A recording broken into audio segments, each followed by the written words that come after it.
Welcome to our monthly rendition of the package ThinkBIG session, in which we're talk about sort of long-term vision for the future iteration of our stage and our product and the way that we work. Today we have a few items on the agenda, and I think that Ian, you have the first one. Yes, I wanted to share with everyone an update on the research that we are doing. As we wrap up the quarter, we're going to have a lot of really fun research and a lot of great data coming out of it. We have the job to be done survey. The public survey is about to go out on social, so we'll get our users to say what jobs to be done are relevant. The package registry category maturity scorecard is a new process that's being rolled out by the UX team to sync with our users and see if the product is as mature as we think it is.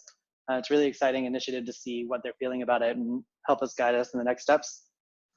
Something that's really exciting is the container solution validation. We're going to start interviewing hopefully next week. So we'll be able to move forward on that and get feedback from our users of what they think about it. Special thanks to Haley and Joam for volunteering to help me with the research and setting up projects and reviewing the guide and all of that. I really appreciate it. And the last one is we have some problem validation focused around the naming conventions and seeing if we can loosen those up to help our users migrate from other package managers and kind of experience less disruption for naming stuff. I just wanted to give that update. That's all going to wrap up nicely at the end of the quarter, so we're going to have lots of data to move into the next one. So it'll be really exciting. Over to you, Tim. I wanted to follow up on the maturity targets, because that's something Dan has been adding into our team page and how we're working. Dan, you want to maybe just briefly touch on what you're hoping to do with product maturity and planning our work and measuring success and things like that? Yeah, so we've been sharing an MR around, and this is for people following along at home that don't know already, but I think everyone here in the meeting is already aware. But I have an MR up on our handbook page to sort of measure our success via our progress towards our product category maturity, rather than emphasizing MR rate as much as we have been. MR rate is still important as a measure of efficiency and iteration, and so it's not going away, but ultimately our goal is to deliver cool, awesome stuff to our customers. And so the measure of that in my mind, or at least that I'm trying to document, is our progress towards these category maturity goals that Tim developed, or has been developing / did so a while ago before we all showed up. So I think this ties into that. Tim, I think you made a suggestion on the issue itself, the MR that I created, that this could tie into that, and determining our actual level of maturity would be part of this process. But the idea is to take our category maturity goals, look at the next maturity stage for each of those categories, break that down into actual epics and / issues. And then the closer those things are to us needing to execute on them, we'll start evaluating weighting proactively to sort of determine what work is required to deliver on those within a quarter or milestone or whatever block that we're actually doing. And then to loop back and determine whether we actually reach that maturity level.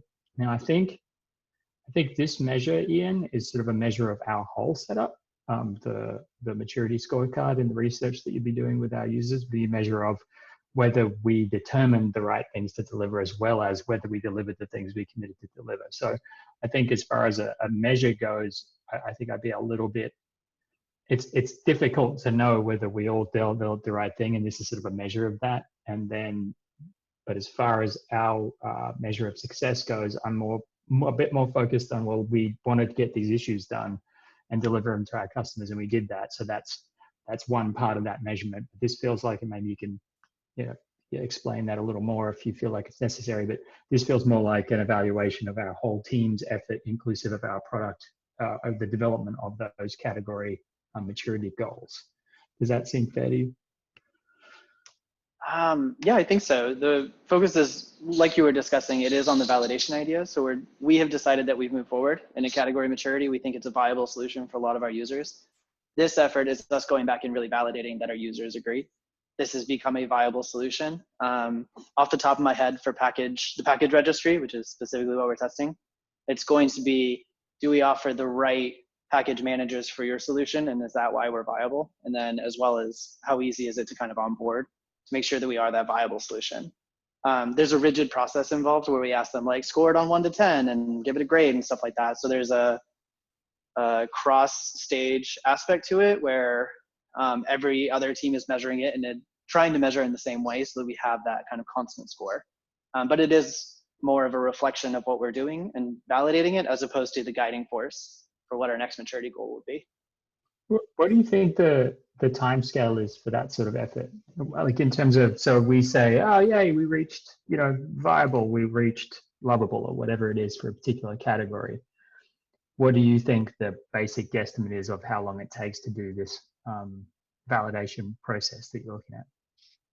For sure. I would expect it's going to be a little greater than a milestone, maybe a milestone and a half, right around that. For context, the process for doing this was just kind of merged into the handbook a few days ago. And so the overall expectation is that we'll be able to finish it by the end of the quarter because it's one of our OKRs. So that lines up with about that milestone and a half measurement. Cool. Yeah, so I think as far as sort of evaluating our effort, we're going to be sort of on a shorter time scale on that. So it'll probably be just a little bit more of a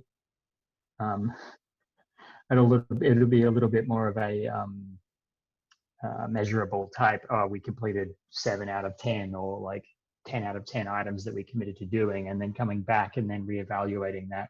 That could mean the maturity stage moves further out, which is not, that's sort of, because that's an evaluation of our whole planning process as well as not just our execution. That would mean we have to potentially adjust our timelines to then, because if we said these things make up, sorry, I should try to get my thoughts straight. I apologize. If these things make up our next goal, which is complete, and then we do that, and then you do your evaluation, which, as you said, maybe takes a milestone. At the end of the following milestone, we go, oh, actually, there's this one thing that our customers would expect us to have to be complete, and so then we have to go do that. So I think we should expect to have some of this stuff in flux, particularly the longer term, the further out into the future it goes, and the broader those goals are. So that's okay. But the idea is to effectively sort of try to scale our long-term maturity goals down into something that's actually deliverable, and deliverable and understandable by everyone, and small iterations and valuable changes for customers. And that's not a trivial effort, and it is prone to variation depending on what our customers need, changes in the market, et cetera, et cetera. And we were talking about doing an exercise like that, right now it's on my plate to define the next set of maturity goals. And then that's being informed by some of the research that Ian's doing now, making sure that we're asking the right questions. Then we were talking about reviewing it with the team, the whole package group at Contribute, and sort of doing that mapping of maturity targets to a roadmap and to issues, and giving everyone a chance to sort of chime in and have a conversation about that. I think we could still do it asynchronously, but I'm wondering, should we set a date for ourselves to sort of have that, where we want everyone to for me, when are the maturity targets due? And then secondly, like, when will we review them as a team and turn it into that actionable roadmap? Because that is a pretty sizable effort to ask people to go through and read issues and, catch up, and also like space to think about all that stuff. Yeah, well, I mean, let's break it down into chunks, eh? Like, so the first thing would be to sort of determine, let's just pick a product category. And I don't really mind which product category it is, actually, because we need to do all of them at some level, right? So pick one that we think is maybe the smallest and easiest, so that we can refine the process as we do that. And that would be kind of your pick, Tim. I don't think you're the best person to make that decision. Have a look at that, have a look at the long-term maturity goals, break it up to take just the next maturity stage and say, okay, this is the one we're going to look at. Go through that, make sure you're pretty comfortable with it, and everything will change. Like, so it doesn't have to be perfect. It just needs to be something we can work on. And then then we could start looking at breaking that up into milestones even, and say, okay, what milestones are there? Let's get the next milestone and effectively say, okay, these are the issues that we need to complete in the next milestone-ish to make that work. right? And there'll be discussions at that point. But I think if we could sort of break it down into the smallest little chunk like that, and and it's not arbitrary by any means. Sorry, Nico. Nico's diligently trying to take notes, and he can't keep up with all our big, goofy conversation. But thank you for your hard work, Nico. It's much appreciated. If everyone else maybe could help with the notes, that'd be good too. You've all seen the GIF. So yeah, so I think if we break it down, and it's not arbitrary by any means, but just select one of the product categories that you feel probably most comfortable with, so we get moving on that, and then we could break it down into the next product maturity stage, and then we can break that into the milestones, and then the next milestone, we basically look at that and say, okay, what features are meant to be delivered in this milestone, and then we can break those up. And then it's a little more than what we're doing right now for each of our milestones, because it's a little broader, but it's not a completely different process for the team to do that, because we're already putting weights on things, asking questions, making sure that things are actually actionable, right? Like ready for development. So that same process would be then applied, but just a little more broadly, so we're covering everything. And at that point, we can evaluate as a group whether it's even possible to do all these things, right? That makes sense. And you even saying fitting this into our normal process makes me think that our milestone review issue should start to have whether or not an issue moves us forward in maturity target or things like that. So I think just carrying this conversation about maturity targets into our like normal planning is important. And then the follow-up to that will be Ian will then say, okay, I'm going to go evaluate. We hit a new target. I'm going to go evaluate it and see if it's true. And if it's true, we bump up. If it's not true, we go back to see what else needs to be done to move us up. Okay. What I think is kind of cool, and I just want to add, is all of the other organizations from our standpoint is doing similarly structured tests. So when we do have that UX validation of maturity, it is just as robust of a process to confirm that as it is for other teams. So we all kind of have that balance instead of it kind of being one person's opinion. It'll be exciting to see how quickly we all start moving up because of that. Yeah, I was just writing this down. Next step would be to determine the product category to start with, Tim. And again, you're the best person to make that decision. Figure out the product category and then start looking at the issues and epics that make up that next maturity goal for that product category. And then ideally, I know that it's a moving target, so like it's not going to be perfect. We can't expect it to be perfect, and that's okay. Take that, break it up into milestones, however you feel like needs to be broken up, and then we can start evaluating it as a team the same way we're already doing for our current milestones. Does that sound doable, or is there anything I'm missing there? That sounds great to me. I think that's I think that'll be a valuable piece of the process, and making sure that our maturity targets are research backed and data backed, and then we have a way of evaluating them. So I'm really looking forward to it. Yeah, and then the process that Ian's doing, just to reiterate, because we did say this earlier, this process that you're following, Ian, would be to figure out whether we had the right goals and delivered on them, which is the two parts to this, right? I feel like it feels a little scary to do that like after. I want to do it before. So like maybe I wonder if the process would be helpful to sort of say something like, once we've gone through this step of next maturity, like proactively asking our customers whether this would actually meet their needs as far as that maturity stage. Rather than like after we've done it and then having to refactor everything if we miss stuff, right?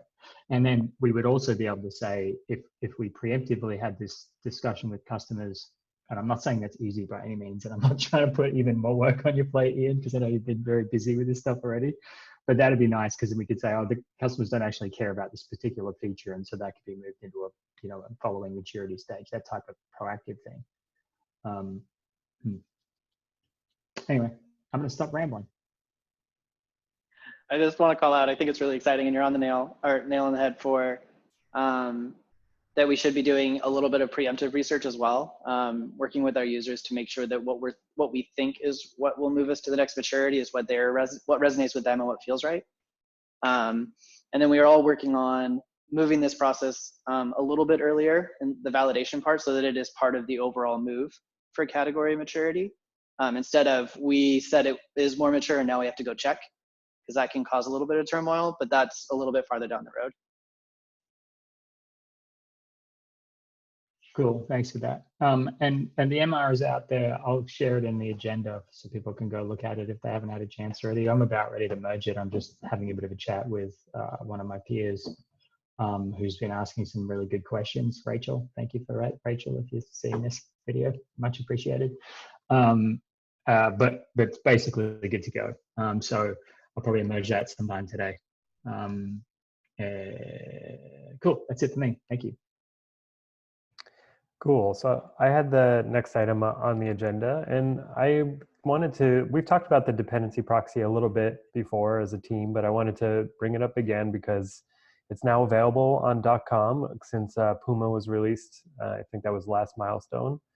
And it's also top of mind for me because I really want to push for moving the basic package manager functionality to core, and then incentivizing and growing incremental revenue by offering more premium and ultimate features built around the dependency proxy. So speeding up pipelines, and offering virtual and remote repositories. So as part of that, I'm really interested in figuring out how we could do that. Sorry, I'm just looking at my notes. And yeah, so I just wanted to start this conversation of how can we expand the functionality to help other package types? What can the dependency proxy page do or show that would help drive usage and help improve their workflows? And are there other pieces of the dependency proxy that we should consider that we maybe haven't yet? Can I, just to clarify, so when you say move the basic functionality for each package manager to core, you mean pretty much, so every package manager, the like push and pull capabilities? Yeah, that's exactly what I mean. So for example, for NPM, the offering we have for NPM right now, move that down to core, because I think that it's a big advantage for us to offer it for free over companies like JFrog and Sonatype that are charging for it. And it's a good way for us to take market share. It's a good way for us to get more feedback from the community on how to improve the feature, and then thus like design better features. And then if we can offer those basic features, then we will be able to figure out a path to offer more valuable premium and ultimate level features in the future.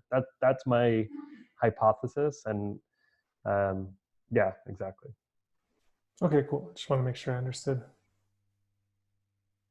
That would require some work too, right? Because right now all of that code is in the EE edition. So we'd actually have to move a lot of things around in order to do that, right?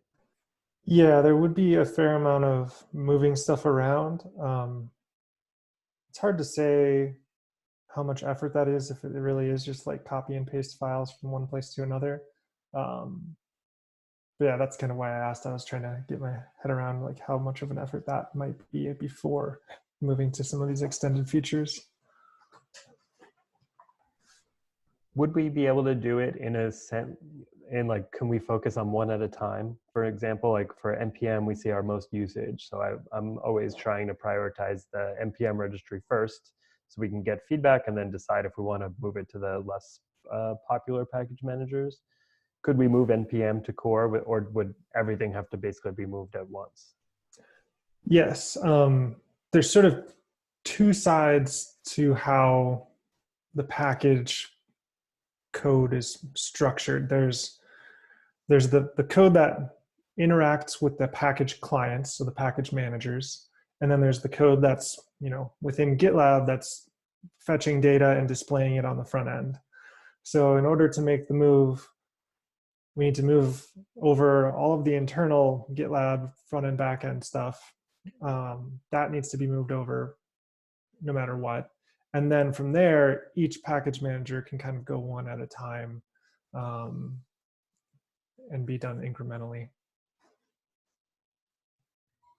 Okay, that makes sense. Maybe Nick can help me on this, but I think there are some concerns if we move only few package manager between he and CE, and then At that point, we probably need to duplicate the front end, or have a specific code to switch off some packages and see and enable only Nick. What do you think?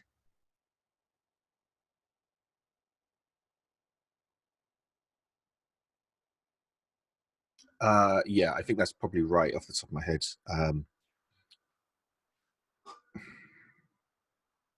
Well, actually, maybe not actually. The more that I think about that, maybe we could just move all the front end code over to non-EE straight away, and then because it's all based off of the new list is all based off of the API. So as long as the API is only returning packages that are in core, it'll be fine.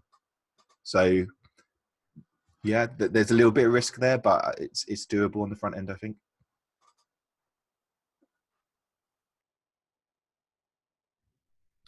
The other goal of doing this is that we could drive more community contributions. I think maybe a bunch of people have seen some of the questions in the Composer MR as well as the Cargo MR and Terraform. People are asking, well, why should I contribute this if it's not going to be available to me once it's actually, I'm only making it available in the premium edition.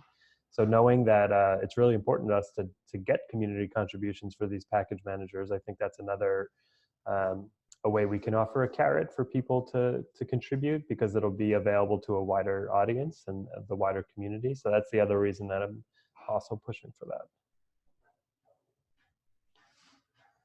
But as part of that argument, so I have to make an argument, not just that we're going to drive usage, but that we also have a path to driving revenue for GitLab, because we do have to consider both sides of that. We have to consider the broader community, but revenue as well.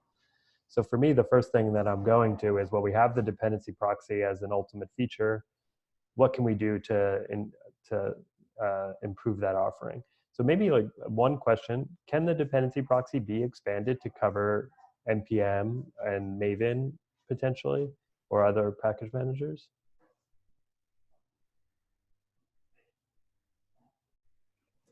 Just totally bypassed my comment on the previous thing. Did I miss Dan? Sorry, what did you say? No, I was actually talking about the same thing with community contributions, and you just started talking about it. I was like, oh. But to follow up on that question, I had the first comment, but a little bit anyway. I'm interested to see if the team, in terms of implementing for other package types, whether the team feels like a research issue would be necessary, whether we could just go, okay, we think we can do it. We understand it well enough to be able to go and just figure it out within a milestone. That's kind of what I was wondering about. I think it's a good idea to break it down into an iterative effort, just to understand like what are the steps we need to take in order to create a dependency proxy functionality for packages. I don't know if we need to dedicate, like, say, like, okay, we have this milestone for the investigation. We might be able to say, all right, we're going to do the investigation, and then create the issues this week. And that's kind of just like the goal, and we can start scheduling the issues from there. I don't know if the overall investigation needs to take that much time. It's more almost a discussion of architecture than investigating. Can you say more about the, oh, sorry, Dan, I don't want to steal you.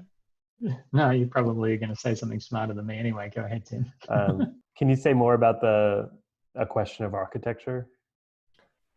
So right now, the dependency proxy for the container registry is just a container registry that's holding images. So all that we've done is when someone, or sorry, and you can write down all the uhs that I have in these notes. When somebody makes a request through the dependency proxy, as you've seen, you have to use a specific different URL to make that request. So all we do is we just like hijack that URL and say, first check our local storage before checking the external container registry, Docker Hub. And then we just fill it in. So with packages, it's a little bit different because for each package manager, there's a different external registry. And then in addition to that, we don't get to just say like, hey, here's this nice storage system that already has all these APIs built in to store these packages. We have to figure out how to utilize object storage or whatever other storage system the users want to use in order to store the packages in the dependency proxy. So there's some problems to solve there, but hopefully that wasn't too much of a rant. Solid rant. It's good. Like, we appreciate solid rants. The way that I'm envisioning the dependency proxy working now is that I think using npm as an example. So David just launched this feature of using npm.org as a remote repository. So I'm imagining you have the GitLab npm registry. If you try to pull a package that's not available in that, it will look to your remote repository. If it's looking, actually no, if it's not available, it should first look in your virtual repository, which is the dependency proxy. So look for any package first that's cached, and that could be hosted in either the local GitLab repository, or it could have come from npm.org. So first look in the virtual repository, then look in the local repository, and if it's not there, then go and grab it from npm. That's the way that I'm kind of envisioning it. Does that make sense? Why would it not go local first? Because the idea is that if, let's say I have a package hosted in my npm registry called like Tim package 123. If it's already been pulled from the npm registry and it's cached, then we should use the cached version first so that we don't have to have any download time at all, even though it's happening locally within the GitLab application.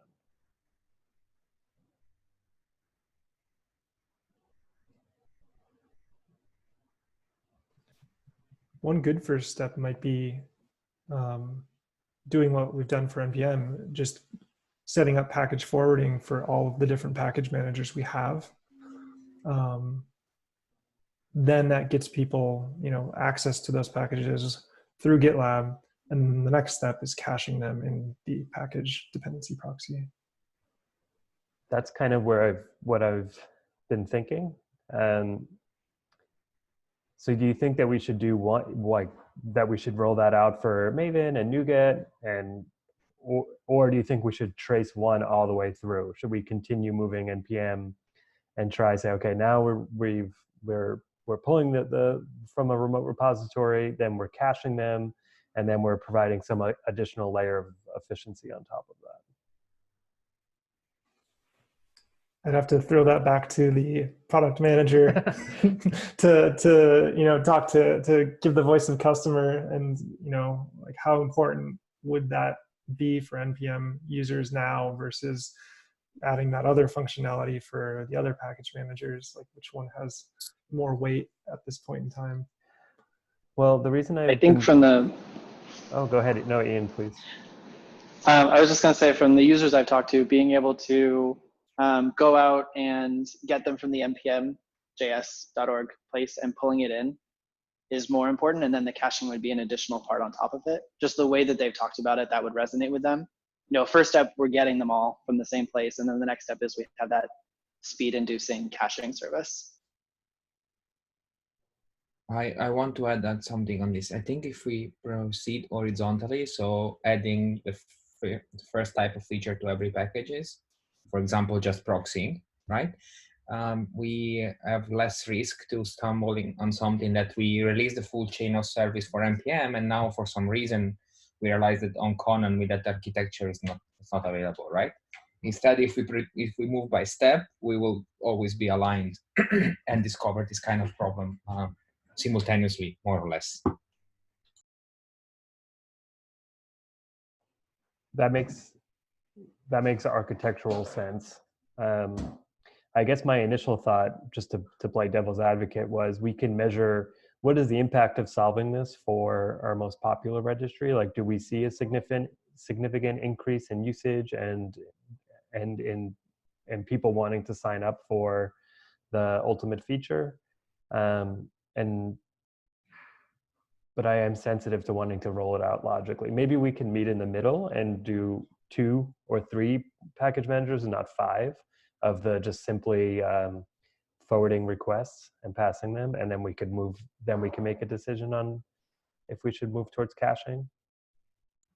Or go to the pilot, like have npm be the pilot of all thing, and then proceed horizontally from there on, if you want to measure and adjust with feedback. Okay, but it sounds like both. There is some risk of implementing going full steam ahead on npm, just because we may realize that the how we planned it and architected the solution may not apply to Maven or NuGet, for instance. Don't we have this non-applicability problem with future types of package managers? Like even if we could verify that all package managers we support now can do everything that we want npm to do, we have unknown future package managers which could have different sort of limitations and sort of different attributes. So does doing it horizontally, it doesn't address that sort of issue. So I think we need to decide if we are okay with having a heterogeneous feature set potentially for these with regards to this particular set of functionality.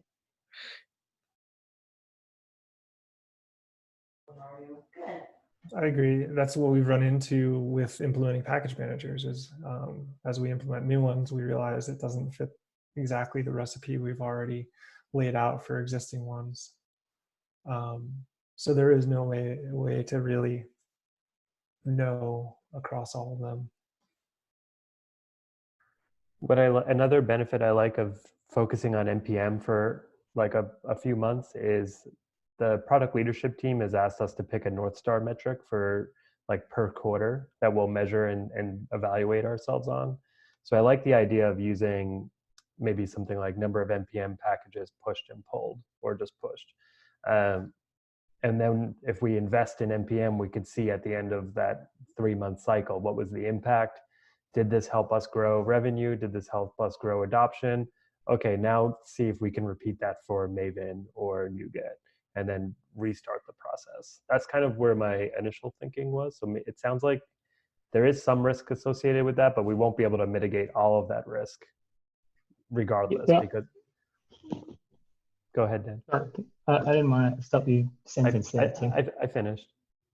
Yeah, so no, I was going to say that, like, logically, if we already have in the instances of package managers or package repositories we've already implemented, we already have variation there that could mean that implementation of this functionality is potentially problematic.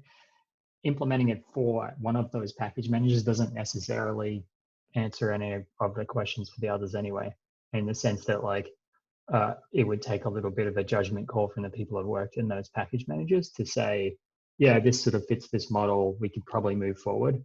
But for each and every package manager, we'd then have to determine what functionality would work. So I don't mind the idea of either going horizontally for what we have on a simple feature set, or going a deep dive into a specific one just to show, hey, here's the universe of what we can do here for NPM. But I just would want to be careful about making commitments about that being a possibility, or being able to replicate that functionality, as Haley called out, on anything in future, like, because we don't know. I think one thing that we could ask users is like what causes them wait times. Like, we know that when people use CI and they have to wait for the node image to download every time, that causes a backup, and the dependency proxy fixes that. So is there the same thing for Node or for Maven? And if so, you know, like, which one would have the biggest impact? And that can kind of determine which one we move forward with first. Looking at the data, I could see that many more packages, npm packages, are pulled than, so I think we see around, actually we saw over 10,000 npm packages pulled yesterday, which is really cool. Whereas Maven, and maybe like less than 400 that are pushed.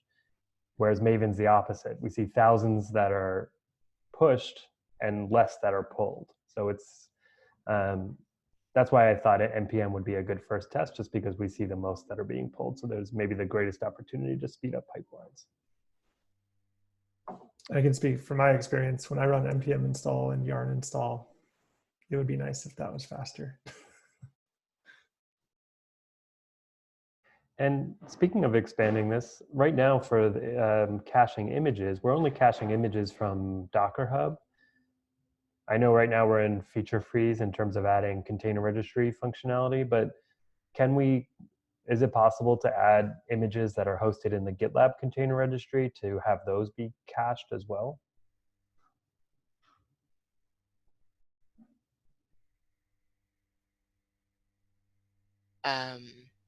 There are local pull-through caches that you can set up for this. That would be a separate instance of the container registry. It would be running locally, and I haven't looked into this all that much, but that is a feature that's offered by the base container registry. If how 100% applicable this is to this use case, I'm not sure. It's definitely meant to be a local service, local to an installation. So I don't know if that's something that's applicable to GitLab.com, for instance, but it seems like something that could be used for like a self-managed instance. Yeah, I've seen some, oh man, time is coming up really fast. Okay, I'll skip the Docker conversation and just say, like, aside from rolling this feature out, when we think about making this feature more visible for people, making it so that people are aware that it exists, and then that it's really easy to use, especially from CI. I think, Nick, you had a comment on the agenda. Do you want to vocalize that? Yeah, so my comment was so to enable usage of the dependency proxy as it stands right now, it really is, as Steve says, you just add a URL to your GitLab CI YAML file. So my thoughts being, like, we could automate that or make that easier through the UI. Like, we could actually visibly or forcibly suggest this to people, like if they have if they're on Ultimate and the dependency proxy is available in their environment, etc., we could display a message saying, like, you can speed up your build by enabling the dependency proxy. Click here to do it, with the click here being like the very important feature about this, so that somebody can just click it and it's done. Which also leads me on to, like, I haven't documented this, but if all that's happening here is that the dependency proxy is enabled by virtue of a URL being in the CI YAML file, is there a better way of enabling the dependency proxy here? Can we just have a flag at the project or instance level or wherever it may be that just says enable dependency proxy for CI/CD builds? You know, don't have to put this URL inside this YAML file. You know, I don't know if that is plausible or possible. But those are some thoughts I had. Do you mean you could use a word in your YAML file that would call the dependency proxy? Like right now we do things like for artifact expiration, you could say expire in 7 days, and GitLab interprets that as, well, you're actually saying is expire all, you know, we're translating basically the GitLab API into a simple text. Could we do that for the dependency proxy, you mean?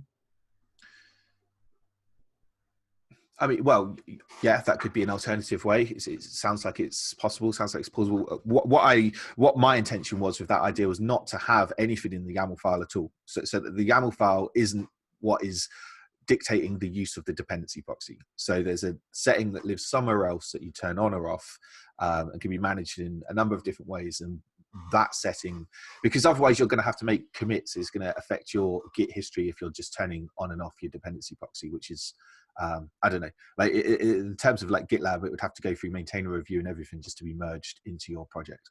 But I guess I wonder what, from a user's perspective, if there's any concerns around whether, you know, just having the dependency proxy always on, like what's the consideration here from a user's perspective, whether they would want that or not? Like, I mean, clearly, let's say it's operating effectively and there aren't any issues, blah, blah, blah, blah, everything's working well. Why would you not have it turned on? And so I wonder whether, like, in this case, just to sort of flow on from next thought process here is to say, once your ultimate, it just is enabled, and why do you want it turned off? And if you do, that's fine. Maybe we need a way to do that, but as the first version of this, like, it's just enable and it just works. But with like the dependency proxy sounding similar to a cache, with every caching layer, you really need a switch to turn it off. And because, you know, it can be one of the things that you want to do, like cut it off and go fresh. And you, for example, like to have a pipeline that says if the main pipeline fails, run the second with the caching off and see if this actually solves the problem. So, and that's totally fine, but is that the same as just invalidating the cache and having it refreshed? Or is this a permanent setting? Like if in that scenario, we're already talking about having functionality to just sort of, you know, invalidate the cache and have it repull everything. That's something we're already talking about. Is that the same functionality? Like, your point is correct, 100%. I know we've probably all been there where we're like, oh, this cache is weird. Let me just check that. Like, you turn it off or clear it or whatever. But if that's the same functionality, what's the net effect? What are we trying to solve for our users is kind of my question, right? yeah, that's also true. What are you expecting to see as a user if you're using something from the cache? I really liked Nick opened an issue that would say something like, "Oh, you just saved this much time using the dependency proxy," or, you know, maybe even it happens once a week. You get a notification saying you decreased your build times by 50% by using the dependency proxy. Keep it up, or something like that. Like, is there anything else that you're expecting to see, like? Or how often do you expect to go and see what items are in the cache, for example? Like, are you expecting to go and see a list of cached images and packages in the application?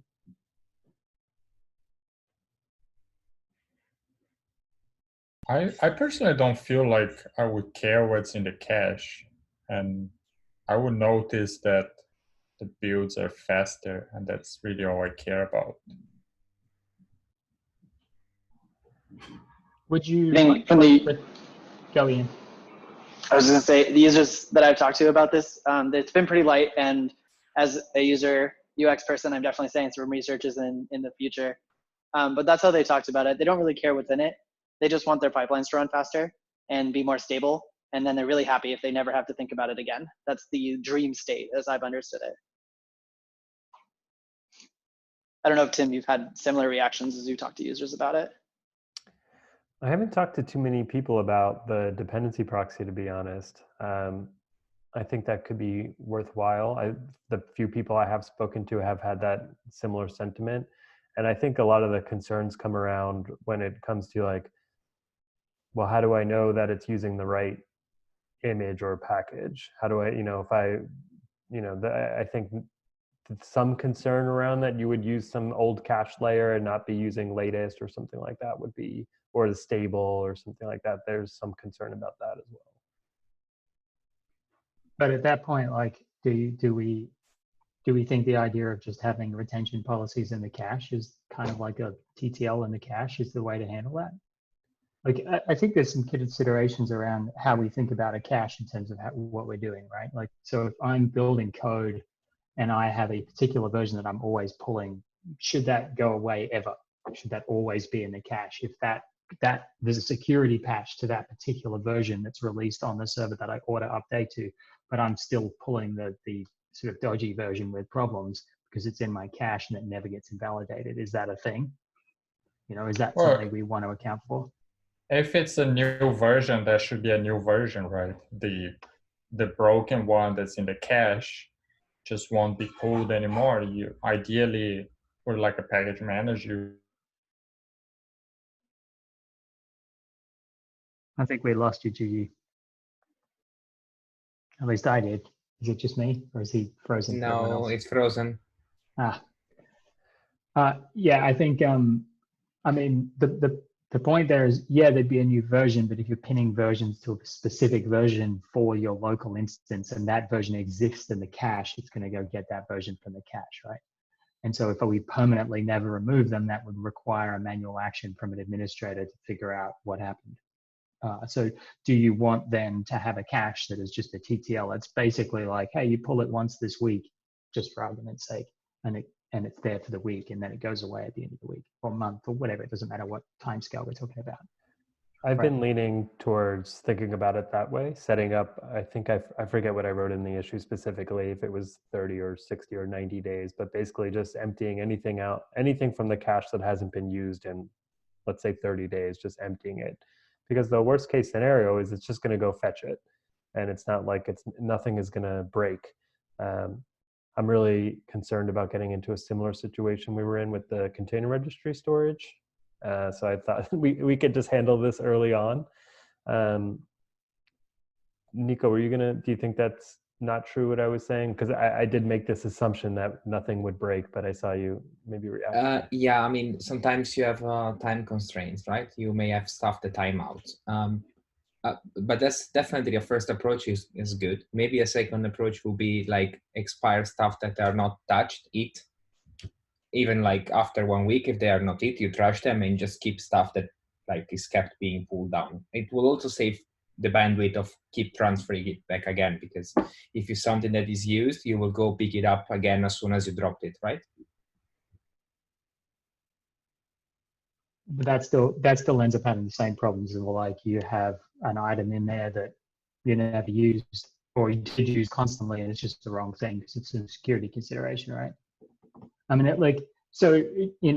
my understanding, which could be like off base here a little bit, is that one of the big concerns we have around caching is that we have independent tests that are setting up and tearing down in a build process, and they're independently going getting the same thing. And now there are settings to mitigate that by storing some of those locally, and you can pull them locally. But like if in a single build we're pulling the same thing multiple times, we can invalidate the cache after the build, right? And then it's gone. Like, and does that solve the big part of our users' problems at that point? But as far as I think the fundamental question here, Tim, was what do people want to see? I think you definitely want some indication of like, what is cached? Can I invalidate the cache? Is that a thing I want to actually use? Those types of questions, right? Maybe some policies like never pull a version that's not marked stable, or or something, or never.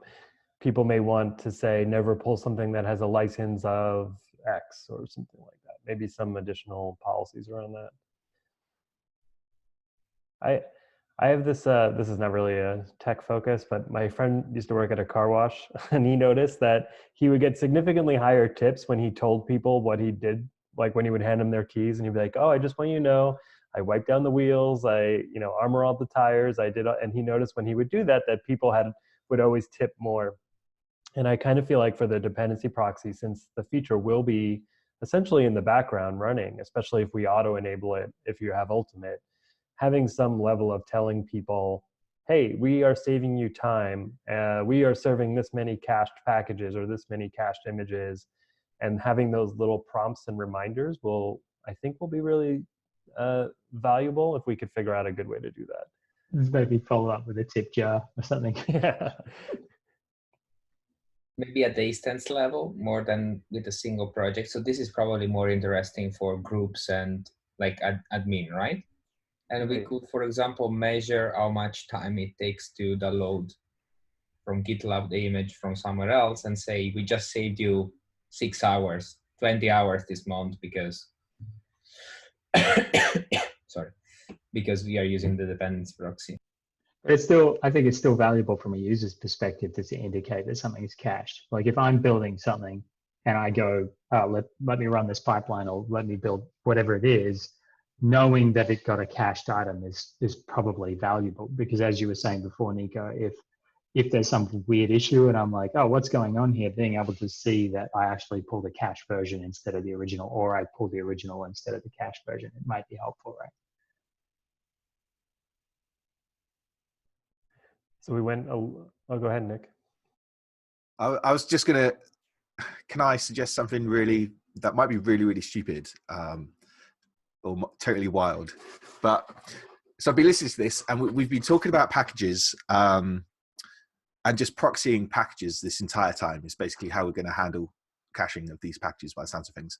But what if we could cache a stage in a GitLab CI build? So let's say you create a stage, and one of your stages is setup environment, and setting up the environment would download all your node modules, your npm tasks, all of that, and then GitLab YAML, you'd mark that as your cache, and then that would then create a Docker image, which we would store in our container registry or wherever we store our cached images. And then for every other stage thereafter, it would run on top of that image, or we could offer configuration options. But then that stage would only ever be created when, so that setup image would only ever be created once until some kind of thing invalidates it. Say, for example, a new package has been added to package.json, and GitLab somehow knows how that's happened, that the package dependencies have updated somehow, so it needs to rebuild that image. The positives to this, I'm thinking, is that it might be package agnostic in the sense that we wouldn't have to worry about different implementations, because we're essentially caching the environment as opposed to caching the packages directly. Like, does it? Sorry.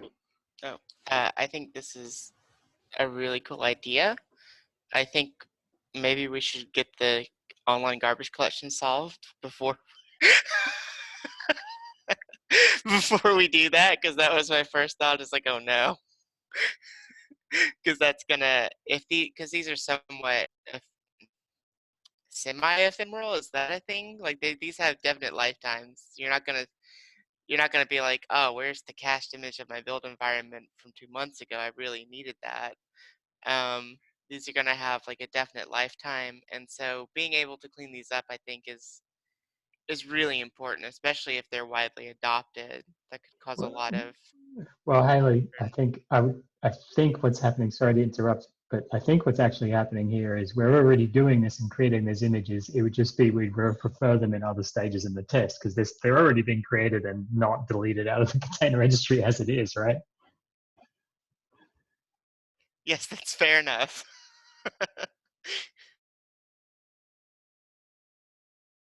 And yeah, Nick, that's a really good point. I wonder where the caching that we have in pipelines now, like artifact caching, overlaps with the dependency proxy is a really good question, because I guess I've been thinking about the dependency proxy as one of the values is, yes, the caching is good, but also, like Nico mentioned earlier, it increases reliability because you don't have to go worry about fetching things from external sources as much, which I guess with what you're saying, that still would hold true, right? Because you would still be caching all of those things.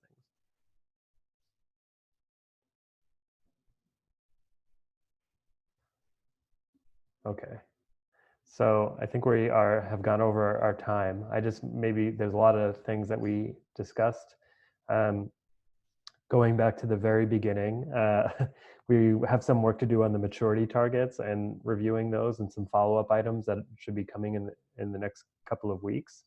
And then on the dependency proxy, I'm leaning towards moving forward with NPM now that we've solved the remote repositories, and then move it into solve some problem with the dependency proxy, and then go from there and see how we could roll it out further. So I have some work to do in issue creation like that. And I will say Steve is on fire today as with his tagline, his marketing, his chats inside the group chat have been very funny and distracting. I feel like I've missed him now. I've been taking notes and like not paying attention. I'm sorry. I feel like I have to go breathe these back and have a giggle. Cool. Is there some action we can take here with Nick's idea? I really like that idea. Sorry, I know we have to finish up, but I don't want to have this go missing in action, because I think that's a great idea. Yeah, I think I'll add it to the issue. I'm going to create some issues, and then I'll add it to that like one option of the proposal would be, instead of caching the packages, you create cache the image or the environment itself as part of it. Well, fair enough, but this could also just be a totally different idea that's completely consistent with everything else we do, right? So I don't think this is necessarily an exclusive option between what we're talking about already. In that case, Nick, would you want to create an issue that details what you're thinking? Because you could probably capture it better than I would in this case. Yeah, I was going to suggest it probably warrants a write-up from my point of view regardless. So yeah, I'll just create a new issue for it and invite everybody to check it out. One thing to add, we have our first cross-stage Think Big tomorrow. And one of the things is how we can accelerate and speed up people's pipelines. So I've already made a comment about how the dependency proxy could help. So we may, if your issue comes together quickly enough, Nick, we could bring it up during there and have the conversation with the CI team and the strategist, and maybe plug in some awesome Think Bigness and be like, our Think Big was awesome and had this idea for this Think Big over here. And it will be well received. I see you like Think Big, so I put a Think Big in your Think Big. #exhibit. Anyway. All right. Well, thank you, everyone. This was really helpful. And as usual, Nick and myself, if you create any issues that come out of this, just be sure to use the Think Big label, just because it's a good way of us marking that where the issues come from and creating visibility for folks who can't make these calls. But other than that, I think I will stop recording. And thanks, everyone. Talk to you soon.